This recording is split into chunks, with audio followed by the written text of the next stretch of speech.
going to see another version of that tree a little later, much more mature. And then the tree with the light brown bark is an allspice from Jamaica. It produces a small seed that when ground up is useful in cooking. The photography exhibit is in the building coming up on your right. It's really not far from Tram Plaza.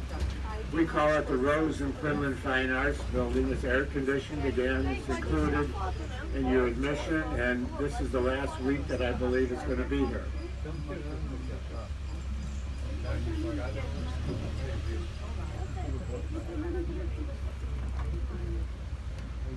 I'm going to be making a sharp turn to the left in a second. Please look all the way to the right, and you're going to see in the corner our tallest tree, probably our best looking tree, called albizia, native to Central America, planted here in the early 1940s. We're told it's presently approaching 90 feet in height. And then also off to the right is our tropical flowering vine pergola, tropical flowering vines from the tropics. The blue is called Bengal creeper. In a second, we're going to be coming up along another vine that has a bluish or greenish colored plant growing off of there. Very colorful, but I cannot remember the name of it, so I won't try to tell you what its name is. When I started doing these tours, I learned that there were actually deserts or arid areas in many parts of the tropics. We have 3 arid plots all on raised beds that house plants from these arid areas. Coming up on your right are plants mostly from the America West Desert, although there is one from Saudi Arabia here.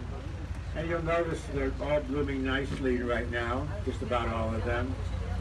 The plants that have thorns on them, they use their thorns not only to ward off predators, pardon me, but also to help the plant collect moisture in the morning. And then off to the left, we have our Lynn Lockheed Spiny Forest of Madagascar collection. Madagascar is a very large island about the size of California off the southeast coast of Africa. These plants were all brought here in a conservation effort some years ago. They've adapted very well to the South Florida climate. Many of them bloom all year long or sometimes during the year. Many red flowers, yellow flowers, some whites, some oranges.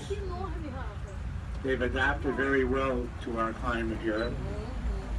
Only recently we learned that there's actually a drought going on in the southern part of Madagascar, and perhaps these plants may be useful to them back there.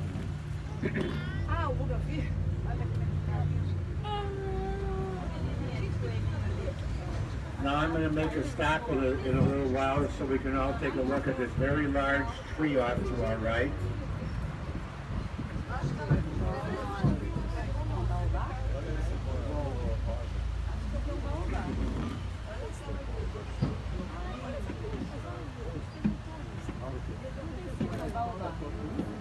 I'm sorry, you folks, it's off over there. You have to look a little bit over your shoulder. I'm sorry.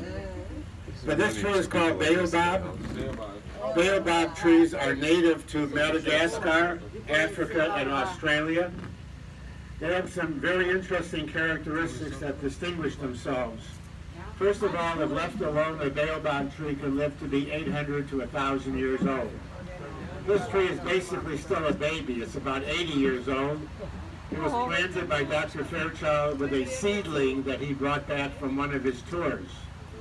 Secondly, at full maturity, the circumference around the bottom of the tree could become half again the height of the tree. So if the tree grows to be 80 feet tall, which this one probably would, the circumference around the bottom of the tree could become well over 100 feet. How does it get that way? Well, these trees have a fiber substance in the bottom part of the tree rather than a wood substance. And over a period of years, these trees collect a lot of moisture.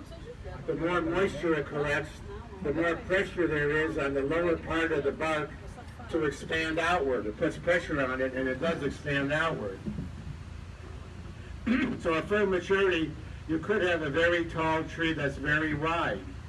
The third interesting thing I would mention to you is that during periods of drought, especially in Africa and especially with the elephants, they know that they can come to this tree break into the bark and take out the moisture for themselves.